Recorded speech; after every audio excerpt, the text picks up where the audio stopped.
अब हम बात करेंगे पोषण की। जैसा कि आप देख सकते हैं, जीवों द्वारा भोजन ग्रहण करने की क्रिया को पोषण कहते हैं। अब पोषण की आवश्यकता क्यों है? बच्चों, अगर आप 3-4 दिन तक खाना ना खाएं या फिर आप काफ़ी देर तक कोई काम करते रहें, आप पढ़ रहे हैं या चल रहे हैं, कोई भी काम अगर आप कर रहे हैं, तो थोड़ी देर आपके बाद आपको भूख लगने लगती है, आपको थकावट का अनुभव होने लगता है। बताइए क्यों? ऐसा इसलिए होता है क्योंकि जब हम काफ़ी देर तक कार्य करते हैं तो हमारे शरीर की ऊर्जा खर्च हो जाती है।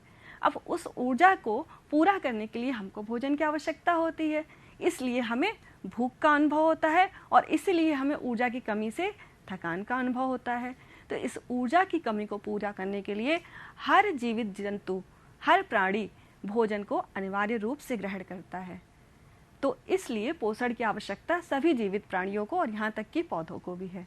तो देख लेते हैं, पोषण की आवश्यकता मानव सहित सभी जीवों को शारीरिक वृद्धि के साथ साथ उत्तम स्वास्थ्य, विकास एवं गतिशीलता बनाए रखने के लिए पोषक तत्वों की आवश्यकता होती है।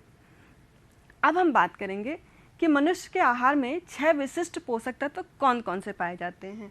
तो जैसा सामने आप देख सकते हैं, प्रोटीन, कार्बोहाइड्रेट, घी, तेल या वसा, खनिज पदार्थ, विटामिन और जल आप अलग से पीते हैं। तो ये है हमारे लिए, शरीर के लिए पाए जाने वाले महत्वपूर्ण 6 विशिष्ट पाचक तत्व, पोषक तत्व। तो इसके बाद अब हम बात करने वाले हैं पाचन की। पाचन को जानने से पहले आप ये समझिए, मैं आपको दिखाती हूँ, थोड़ा सा देखिए इधर, कि जिस तरह से आपको ये पानी के 2 गिलास दिख रहे हैं बच्चों, अब इस गिलास में अगर मैं ये चौक के टुकड़ों को इस तरह से, पूरे टुकड़ों को मैं इस तरह डालते जा रही हूँ। देखिए बच्चों, ये पूरे साबुत टुकड़े मैं डाल रही हूँ और इसके बाद मैं इसको घोलना शुरू करती हूँ। तो क्या ये टुकड़े घुल रहे हैं पानी में? देखिए, सारे टुकड़े जैसे आपको मैंने बताया पूरे वैसे के वैसे ही डाले हुए रखे हैं। लेकिन अगर इसकी जगह इन चौक का चूर्ण बना के डाल दिया जाए, जैसा कि आप ये देख सकते हैं, इसको अब मैंने महीन पाउडर की तरह बना के डाला। अब इसको हम घोलेंगे और अब देखते हैं क्या होने वाला है। तो जैसा कि बच्चों आप देख सकते हैं, ये पूरी तरह से घुल गया है। तो इसी तरह से हमारे बच्चों शरीर में भी होता है। हम जो भी चीज़ें खाते हैं, सब्जी, दाल, चावल, सब्जियां, वो इस रूप में हमारे शरीर में अवशोषित नहीं होते, उनका पाचन नहीं हो पाता। पाचन के लिए उनको इस फॉर्म में एकदम महीन एकदम अवयवों में उनको तोड़ना आवश्यक होता है ताकि उनका पूर्ण पाचन हो सके। तो पाचन योग्य बनाने के लिए खाद्य पदार्थों का छोटे छोटे टुकड़ों में, सरल टुकड़ों में तोड़ना आवश्यक होता है। तो इसको परिभाषा के रूप में बच्चों देख लीजिए, जटिल एवं अघुलनशील खाद्य पदार्थों के सरल एवं घुलनशील, देख सकते हैं, खाद्य पदार्थों में टूटने या परिवर्तित होने के पूरे प्रक्रम को पाचन कहते हैं। तो ये हो गई पाचन की परिभाषा।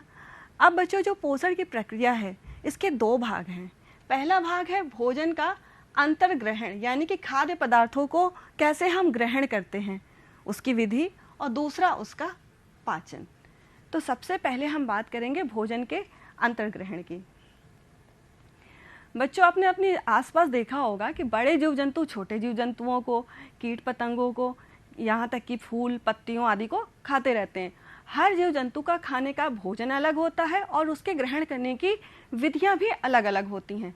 तो आज हम इसी पे चर्चा करने वाले हैं। चलिए देखते हैं। जैसा कि देख सकते हैं आप, मक्खी हुआ, आपकी मधुमक्खी है, तितली है, इनमें एक ये विशेष तरह का ये मुखांग जो निकला हुआ आपका, ये यहाँ पे इसका देखिए बड़ा सा दिख रहा है पिक्चर आपको, ये क्वाइल्ड सी संरचना दिख रही है, ठीक है। तो ये संरचना पाई जाती है तितली में, मधुमक्खी में, जिससे वो फूलों का रस ग्रहण करते हैं। इसके बाद टिड्डे में देखिए ये पैने से मुखांग पाए जाते हैं, जिससे कि वो भी अपना भोजन ग्रहण करता है। इसके अलावा सरीसृप वर्ग, ये देख रहे हैं जो रेंगने वाले जंतु होते हैं, इनमें दांत कैसे होते हैं देख सकते हैं आप, ये पीछे की तरफ मुड़े हुए और नुकीले। इसको मैं दिखा देती हूँ, इस तरह से पीछे की तरफ मुड़े हुए और नुकीले। इनमें आप देखिए बच्चों ध्यान से, चबाने वाले दांत नहीं पाए जाते हैं। अगर आप ध्यान से देख पाएंगे तो देखिए आप, इन जंतुओं में चबाने वाले दांत अनुपस्थित हैं। इनमें केवल चीरने फाड़ने वाले दांत ही पाए जाते हैं। इसके बाद स्तनधारी वर्ग, जिसमें कि हम और आप भी आते हैं, इनमें खाने वाले पूरे दांत होते हैं, काटने के लिए, फाड़ने के लिए, चबाने के लिए, जिसके बारे में हम अगले भाग में चर्चा करेंगे। इसके बाद पक्षियों में, इनमें दांत के स्थान पर चोंच देख सकते हैं आप, ये चोंच पाई जाती है और पंजे विशिष्ट प्रकार के होते हैं जिससे ये अपने शिकार को पकड़ सकें। फिर सूक्ष्म जीवों जैसे कि अमीबा और हाइड्रा, इसमें पाए जाते हैं ये पादाप, और ये हाइड्रा में पाए जाते हैं ये स्पर्शक, जिससे ये अपने भोजन को ग्रहण करते हैं, जिसके बारे में हम अगले भाग में डिटेल में चर्चा करने वाले हैं। इसके बाद अब हम आते हैं पाचन तंत्र की ओर। बच्चों, पाचन तंत्र दो भागों से मिलकर बना है। पहला है आहार नाल, दूसरा है पाचन ग्रंथियाँ। तो आहार नाल में आप देखेंगे मनुष्य में मुख द्वारा ग्रहण किया गया भोजन एक लंबी नलिका से गुजरता है। नलिका क्या हुआ आपका? भोजन आपका यहाँ से आप ग्रहण करेंगे भोजन को, और भोजन यहाँ से विभिन्न भागों से गुजरता हुआ होता हुआ पूरा यहाँ तक आता है। तो ये इस पूरी नलिका को हम बोलते हैं आहार नाल। अब आहार नाल के कौन कौन से भाग होते हैं वो देख लीजिए। पहला है मुख गुहा। आपके मुंह के अंदर का जितना भाग होता है उसे हम बोलते हैं, आपने मुंह खोला, मुंह के अंदर जितना गैप दिखाई देता है उसे हम बोलते हैं मुख गुहा। फिर आता है आपका ये नेक पोर्शन जिसे हम बोलते हैं ग्रसनी। फिर उसके निचली ट्यूब जैसी संरचना दिख रही है, इसको हम बोलते हैं ग्रास नली। फिर ये है आमाशय, उसके बाद ये है छोटी आंत, और ये है बड़ी आंत, और लास्ट में ये है गुदाद्वार। तो इस तरह से ये है आहार नाल के मेन भाग। फिर आती हैं पाचन ग्रंथियाँ।